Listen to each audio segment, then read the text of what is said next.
The smell hit me before I even saw the cup. It wasn't the rich, warm aroma of the coffee I'd grown to love, the one that promised comfort on groggy mornings. It was off, metallic, bitter, almost chemical, and it made my stomach twist in a way I hadn't expected. I stared at the mug, held gingerly in my hands as if it might bite. "Made you a special coffee, honey," he said, his voice casual, the kind of casual that's meant to hide everything and nothing. His smile was easy, practiced, but there was an edge in his eyes I couldn't place. I took a small sip. My throat burned, not with temperature, but with shock. The taste was wrong, too sharp, too strange. My mind screamed for rational explanations. Maybe the beans were old. Maybe he'd tried some new syrup. But something deeper, darker, began to coil in my chest. "You okay?" he asked, leaning casually against the counter, arms crossed, as though the answer would be nothing but a nod. I forced a smile.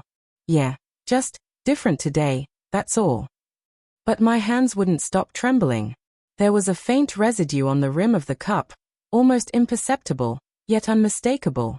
I wiped it with a napkin, trying to convince myself I was imagining things.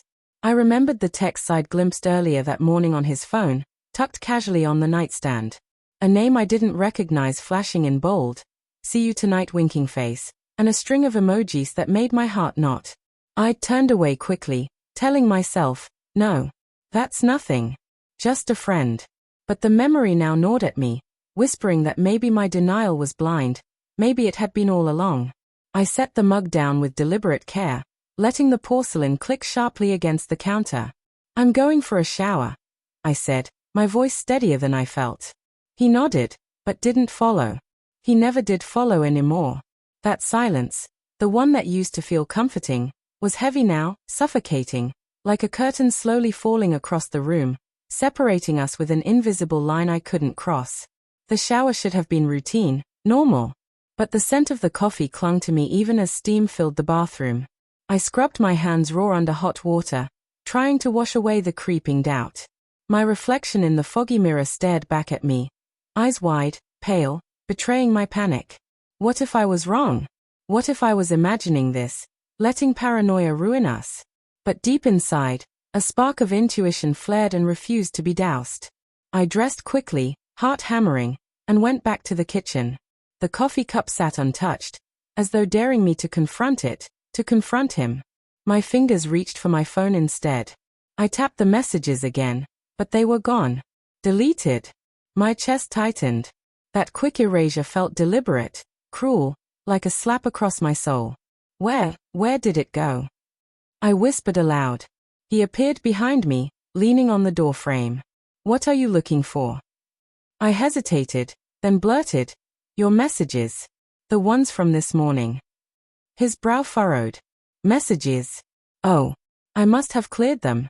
You know, phone acting up." I laughed, a brittle, humorless sound. "Right. Phone acting up. Always the phone." He smiled, a little too easily, like he knew he'd gotten away with something. And in that moment, the last shred of doubt crumbled. My stomach sank, and my hands went cold. He's hiding something. He always hides something. Days passed, but the coffee episode lingered, twisting into every morning. He became more careful, more charming, but the charm felt hollow, rehearsed.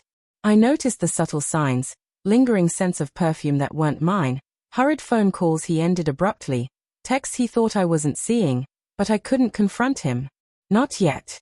The fear of confirming my worst suspicions paralyzed me, and so I watched, waited, my heart caught in a vice of hope and despair. Then, one evening, I couldn't wait anymore. I followed him. Just to the cafe down the street. He thought I was asleep. I thought I was rational. But there he was, laughing. No, more than laughing, leaning close to a woman with hair that shimmered in the lamplight. They touched, whispered, smiled in ways that used to be ours, in ways that weren't meant to be shared. My throat tightened, tears burning my eyes, and I wanted to scream, but only a strangled whisper escaped. Why? He didn't see me. Or maybe he did, and I became just another secret he carried. I didn't go home that night. I drove aimlessly, letting the city lights blur into streaks of white and gold, trying to will the memory away. But it followed me. The betrayal wasn't just in the coffee, in the messages, or the cafe, it was everywhere. In every small lie, every look that lingered too long, every word he didn't say. I returned home at dawn. The house was quiet, eerily so, as though it knew my world had shattered. And there, on the kitchen counter, sat a fresh cup of coffee, steaming, beckoning. I stared at it, my hand hovering inches above the rim, and I understood. The betrayal wasn't just a single act. It had seeped into every part of our lives, every sip, every morning, every whispered "I love you." He appeared behind me, cautiously this time, his voice softer. "Morning, honey." I didn't respond. I couldn't. The taste of that first cup, the memory of her smile, the laughter that wasn't mine, everything collided into a wave that nearly knocked me to my knees. He started, but I turned sharply, my voice breaking. "I can't do this anymore. The coffee, the messages, the lies. It's too much." He stepped closer, but I shook my head. "Don't. Just don't." And then the truth became unbearable in its simplicity. I had been living with a stranger disguised as the man I loved. The coffee hadn't just been strange, it had been a warning I hadn't listened to, a symbol of everything I'd ignored. My trust was gone, scattered like the shards of the mug I crushed in my hands, and there was no salvaging what remained. He reached for me, but I walked away. Past the hallway, past the bedroom, past the life we had built. My reflection in the hallway mirror caught my eye, a stranger too, someone betrayed, someone shattered, someone finally awake. And as I left, I realized the most dangerous cup of coffee isn't the one that tastes bitter. It's the one that opens your eyes too late.